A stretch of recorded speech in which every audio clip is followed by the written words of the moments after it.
سلام و درود به جادوی اولیشا، خیلی خوش آمدین. موضوع امروز بررسی انرژی های هفتگی هست و 7 کارت قراره بکشم از شنبه تا جمعه هفته که پیش رو هست رو میخوایم بدونیم که بر چه محوری قراره که اتفاقات رقم بخوره و مهمترین اتفاق هر روز هفته چه چیزی میتونه باشه. برای اولین روز هفته، یعنی برای فردا شنبه، قراره که یک خبر، یک نامه، یک ایمیل براتون برسه که در رابطه یا میتونه سفر باشه. اگر برنامه سفر داشتین میتونه در این راستا باشه. اگر در راستای مهاجرتتون بوده این خبر به گوش شما خواهد رسید. اگر منتظر یک خبر یا اعلام یک نتیجه یا منتظر یک فردی حتی از استان دیگه، کشور دیگه بودین، این خبر داره به گوش شما میرسه. خبر بسیار جذابی هست، خبری که شما رو خوشحالتون میکنه، خبریه که با خودتون میگین خب بالاخره نوبت من شد، بالاخره سرنوشت منم تغییر کرد، بالاخره ستاره بخت و اقبال منم درخشید. حالا شاید اصلا هیچ ذهنیتی نداشته باشین خب و اینجوری باشین که نه منتظر کسیم، نه داستان مهاجرت دارم، نه برنامه سفر دارم. این یک خبر از راه دوره، از یه شخصیه که در فاصله هست. حتی میتونه یک خبر عاطفی باشه. اگر منتظر خبر عاطفی هستین از فردی که دور از شماست، در سرزمین دیگر، کشور دیگر، خبر از سمت ایشونه و نشون دهنده ستاره بخت و اقباله. یعنی یه بخشی از سرنوشت شما داره تغییر میکنه. ستاره بخت و اقبال شما، طالع شما داره تغییر میکنه. حالا یا به لحاظ مهاجرت و سفر و این داستان هاست، یا اومدن یک شخصی رو داره نوید میده، شخصی که از راه های دوری داره میاد، شخصی که حالا یا منتظرش بودین یا نبودین و میتونه در رابطه با حتی کیس عاطفیتون باشه. اگر به دنبال این بود که سمت من میاد یا نه، به دیدن من میاد یا نه، این خبر میتونه اون باشه. اگر هم گم شده ای داشتین، مثلا برادری، خواهری، فرزندی که از سالیان دور هیچ خبری ازش ندارین، احتمالی که بخواد با شما ارتباط بگیره وجود داره. مخصوصا در روابط خانوادگی، خواهر و برادر، این میتونه نشانه های شخصی باشه که قرار از خودش چی خبری رو بهتون بده. اگر نیت های این چنینی دارین، کد اولین روز هفته شما 773 هست. اگر میخواین در اولین روز هفته این خبر یا این چیزهایی که بهتون گفتم اتفاق بیفته، عدد 773 رو کامنت کنید. میرسیم برای دومین روز هفته که میشه یک شنبه.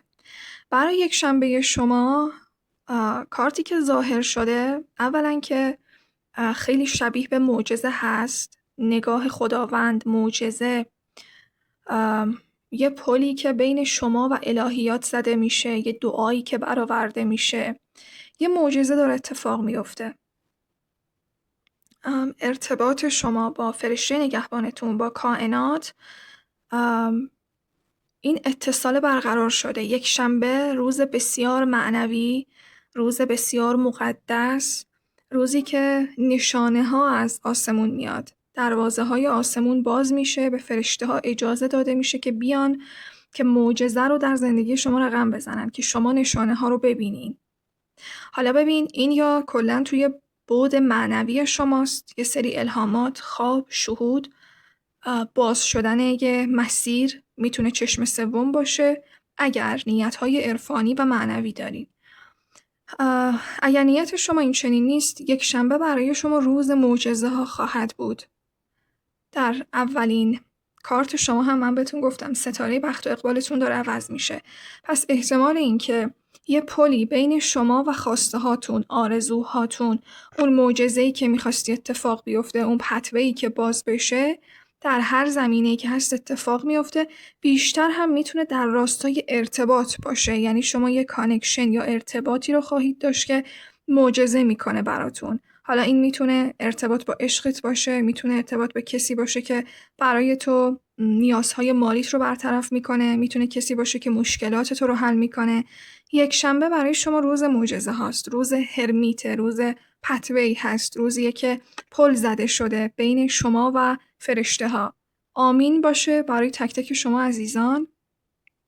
و اگر منتظر این معجزه هستین توی هر بعد از زندگیتون، برای اینکه اتفاق بیفته همسو بشین، میتونین عدد 38 35 و 9 رو جدا جدا 38 35 با فاصله و 9 رو کامنتش کنین. این نشون دهنده اینه که هم عدد 38 نشون دهنده اینه که پلی زده شده بین من و فرشته ها، بین من و کائنات. 35 نشون دهنده معجزه هاست، مسیریه که باز میشه اونجایی که هیچ امیدی نداری. یک 4 دیواری رو در نظر بگیر که نه در داره نه پنجره داره، هیچ راه خروجی نیست. یه پتوی، یه مسیری از غیب برات باز میشه. و عدد 9 که عدد مقدس هرمیت هست، میتونین به نیت معجزه ها این عدد رو کامنتش کنین. میرسیم به روز سوم که میشه دوشنبه. برای دوشنبه باید حواستون به خانواده یا سقفی که زیرش هستین باشه. انرژی روز دوشنبه انرژی خیلی جالبی نیست، انرژی 50-50 هست. شاید نصف روز حالتون خوب باشه، نصف روز حالتون بد باشه، نصف روزتون به آرامش بگذره، نصف دوم روز شاید جنگ و دعوا و اعصاب خوردی باشه. بیشتر هم توی محیط خانواده رو نشون میده. حالا این میتونه خانواده خودت باشه، خانواده همسرت باشه، یا یه جایی که میری یه جمع خانوادگی هست، حتی با رفیقت رفت آمد داری، خانواده رفیقت میتونه باشه. شاهد یک دعوا و درگیری در یک جمعی خواهید بود. یا مثلا اگر شما کسی هستین که به خانواده ها مشاوره میدین، حالا این خانواده بچه هایی که باش سر و کار داری یا تراپی انجام میدی، مشاوره انجام میدی، یا حتی اگر شما فردی هستین که عملهای زیبایی انجام میدین و برای این کار مخصوصا چون واسه کسایی که زیر 18 باشن حتما باید رضایت والدین اینا باشه. شاید این درگیری خانوادگی تو محیط کار شما کشیده بشه. سایدش انرژیش دار که یه سری مکالمه هایی مثلا تو باعث شدی که اختلاف بیفته تو زندگی ما، تو مثلا مغز بچه من شستشو دادی. خب یه همچین چیزهایی رو قرار داشته باشین، حالا یا با خانواده ها هست یا اینکه در خانواده خودتون شاهد این درگیری ها خواهید بود. توصیه برای شما اینه که آرامش خودتون رو حفظ کنین، سعی نکنین که این تنش یا این درگیری رو بیشترش کنین. هر چقدر شما آرومتر باشین احتمال اینکه این درگیری زودتر تموم بشه وجود داره. و اگر میخواین که این درگیری برای شما به سریع‌ترین شکل ممکن خاتمه پیدا کنه بدون مسائل دادگاهی و قانونی، عدد 6 21 و 4 رو کامنتش کنین. میرسیم به روز سه‌شنبه.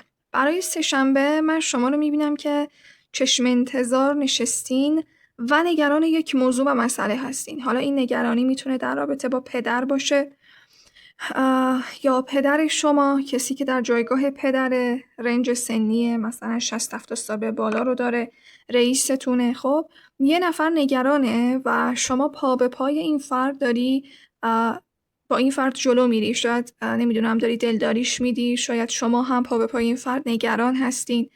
در رابطه با یه موضوع چشم انتظاری و نگرانی هست. میتونه مثلا جواب یک ابلاغیه باشه، جواب یک آزمایش باشه، منتظر یک خبری هستین که بابتش استرس دارین، دلشوره دارین، نگرانین. خب حالا کلا یا در رابطه با پدرتونه یا خود پدر شماست که نگران این موضوع هست و شما سعی میکنین دلداریش بدین. و میتونه مسائل حتی قانونی و دادگاهی باشه، یا نگرانی شما در رابطه با فردی که برای شما شمشیر از رو بسته، شما خیلی براش احترام قائلین ولی ایشون شاید همچین احترامی رو، یعنی این دو طرفه نیست. خب شاید شما خیلی دارین سعی میکنین که ادب و احترام و اون صمیمیت رو نگه دارین و نگران این هستین که خب طرف شاید اصلا اینجوری نباشه با من، و این نگرانی شما قراره که پوچ بشه. پوچ شدنش هم به خاطر یک پایان هست، پایانی که یه ذره میتونه خشن باشه، یعنی خیلی همراستا و همجهت با انتظارات شما نخواهد بود، ولی این نگرانی ها یا این چشم انتظاری ها، این چیزی که به خاطرش استرس دارین قراره که تموم بشه و پایانش برای شما یک راحتی خیال خواهد بود. برای اینکه این نگرانی، این استرس یا اون طرف داستان که میتونه در رابطه با فردی باشه که کلاً خواب و آرامش رو ازتون گرفته، برای پایان تمام این نگرانی ها میتونین عدد 29 و 33 رو کامنتش کنین. خب میرسیم به روز چهارشنبه. برای روز چهارشنبه شما من یک بازگشتی رو میبینم، یه فردیه که داره به یه جمعی بر میگرده. حالا این یا خود شما هستین، اگر از محیط کاری مثلا تعلیق شدین، اخراج شدین، یا اگر یه فردی بوده که از کامیونیتی شما رفته، حالا به هر شکلی. خب من یک اتفاقی رو میبینم که در یک جمع هست و بیشتر هم در قالب برگشت یک فردی به اون محفل، به اون دایره، به اون جمع میتونه باشه. حالا یا محیط کار شماست، شاید به خاطر یه سری سوء تفاهم ها، یه سری تهمت هایی، یه سری لیبل هایی رو بهتون چسبوندن، باعث شده که شما دلخور و رنجور برین. یا اینکه اگر منتظر این بودین که آیا حضور دوباره فردی رو در یک جمعی خواهید دید یا نه، پاسخ برای شما مثبته. بیشتر هم مشخصات فردی رو میده که لاغرندام، پاهای خوش فرم، لاغر، دراز و کشیده‌ای رو داره. فردیه که دماغش، بینیش میتونه قلمی باشه، خیلی خوشگل، عملی نیست ولی فرم خیلی جذابی رو داره و چشمان ریز و کشیده‌ای رو هم میبینم براش. اگر در زندگی شما همچین فردی وجود داره، اگر مخصوصا حالا به لحاظ عاطفی نیت کردین یا محیط کار، این دوتا رو خیلی پررنگ میبینم. برای شما بازگشت این فرد وجود داره. اما اتفاق دیگری که در روز چهارشنبه میفته، پیروز شدن شما در رابطه با یک موضوع و مسئله‌ای که خیلی استرسش رو داشتین. انگار مثلا یه داستانی بوده که برای شما خیلی ریسکی بوده. حالا یا به خاطر از دست دادن پول بوده، داشتی ریسک میکردی، یا مثلا به خاطر از دست دادن عشقت بوده، از دست دادن اعتبار و آبروت بوده. انگار یه کاری بوده که مثلا با دم شیر داشتی بازی میکردی، خودت هم شاید مثلا خیلی مطمئن نبودی که این کار رو انجام بدم ندم. یا برعکسش، اگر انرژی فردی در زندگیتون بوده که شما خیلی ازش ترس داشتین، میترسیدین که صدمه بزنه یا حالا مثلا یه پولی رو، یه چیزی رو ازتون بگیره، ختم به خیر شدنش رو براتون میبینم. بازگشت دوباره یا آرامش و ریلکس شدن حال روحی و روانی براتون افتاده. و برای روز پنجشنبه شما، روز پنجشنبه براتون روز اولا عاشقانه هاست. یک خبر در رابطه با بعد عاطفی، یک تغییر در رابطه با بعد عاطفیتون قراره بشنوین و یه خبری هم که اینجا هست، حالا یا در رابطه با خودتونه یا در رابطه با یک فردی، خبر مسائل دادگاهی و طلاقش رو میشنوین.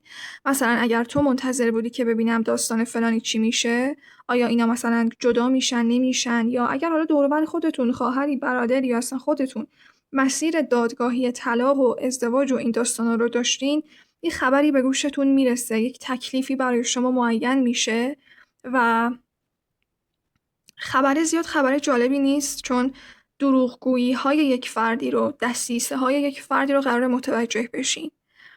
نمیدونم به زندگی خود شما میتونه ربط داشته باشه یا نه، ولی مثلا ببین اگر تو خودت فردی هستی که توی رفت آمدهای دادگاهی هستی، یه خبری بهت میرسه خب که برگ برنده میشه برای تو. انگار یه نفر در رابطه با این مسئله دادگاهیش داره دروغ میگه، انرژی های روباه، دسیسه، فریب براش افتاده. اگر هم حالا یه شخصی هست که داره اصلا راجع به این موضوع با شما صحبت میکنه که مثلا ببین من ازدواجمو دوست ندارم، تو مسیر دادگاهی و طلاق هستم، این داره به شما دروغ میگه. اگر مثلا میدونین شخصتون متأهله، به شما وعده این رو داده که آره من دارم جدا میشم، ازدواجم وضعیتش داغونه، این داره به شما دروغ میگه. پس حواستون باشه، هر خبری که در رابطه با دادگاه و طلاق و اینا شنیدین خیلی باور نکنین. اگرم خودتون در این مسیر هستین، رو شدن دست یه نفر رو میبینم که تازه مثلا شما بعد کشف این حقیقت میگین که طرف مثلا چه روباهی بوده. ولی در حالت کلی انرژی روز پنجشنبه عشق، عاشقانه‌ای رو خودتون تجربه میکنین در هر شرایطی که هستین. شاید هم نمیدونم مثلا یه داستانی، یه اطلاعاتی براتون بالا میاد که متوجه قدر و قیمت خودتون میشین. متوجه میشین که مثلا جای من توی این رابطه نیست، جای من توی این زندگی نیست. در هر حال شاید این عشق به خود باشه که داره بالا میاد و کشف میشه. و برای روز جمعه شما اولا یک تغییر پولی و مالی هست. اون پولی که شاید نمیتونستین که خرجش کنین، بلاکه شده بود، یا یه پولی بود که مانع داشت مثل مسائل ارث و میراث، قراره که مسیرش باز بشه. یک پولی قراره به دستتون برسه، یا یک راه حلی رو برای رسیدن به یک پول میتونه که براتون بالا بیاد. حالا میتونه از طریق تغییراتی باشه که توی محیط بیرونی هست، مثلا ادوایسی که دیگران بهتون میدن، یا میتونه اون فکری باشه که یهو مثلا به ذهن خودت خطور میکنه. خب کلا تغییرات پولی رو برات میبینم. اگر در مضیقه مالی بودی، اگر مشکلات مالی داشتین، پایان این گرفتاری های مالی رو میبینم. حالا اگر رقم 7 رو هم داشته میتونه که براتون کارسازتر باشه. و اینکه شاید جمعه خبر فوت یه کسی رو هم بشنوین که بخواین به خاطر این خبر حالا جابجا بشین، یه سفری رو برین، یه فردی که دور از شماست و به خاطرش باید جابجا بشین. و برای روزهای از سه‌شنبه و چهارشنبه فکر کنم براتون کد ندادم، به خاطر اینکه 3 روز اول هفته براتون انرژیاش مثبت‌تره. خب به خاطر اینکه این انرژی ها رو اکتیو کنین بهتون کد دادم. و برای این روزهایی که یه ذره انرژیش 50-50 انرژی های خاکستری داره، از کدهای عددی استفاده نکنین بهتره. کلا اگر میخواین که عشق رو، ثروت رو، آرامش رو، معجزه، کمک های الهی رو دریافتش کنین، عدد 888 رو کامنت کنین. اگر میخواین که یعنی اگر توی سختی هستین، توی مشکل هستین، حالا مضیقه مالی، دادگاهی، بیماری، یه چیزی که استرس دارین به خاطرش، برای دفع این سنگینی ها هم میتونین که عدد 999 رو کامنتش کنین. و امیدوارم که هفته خوبی داشته باشین، هفته‌ای که پر از عشق و سلامتی و معجزه و خبرهای خوب باشه و هر نگرانی که دارین براتون ختم به خیر بشه. مرسی که هستین. منتظر ویدیوهای بعدی باشین. تا درودی دیگر، بدرود.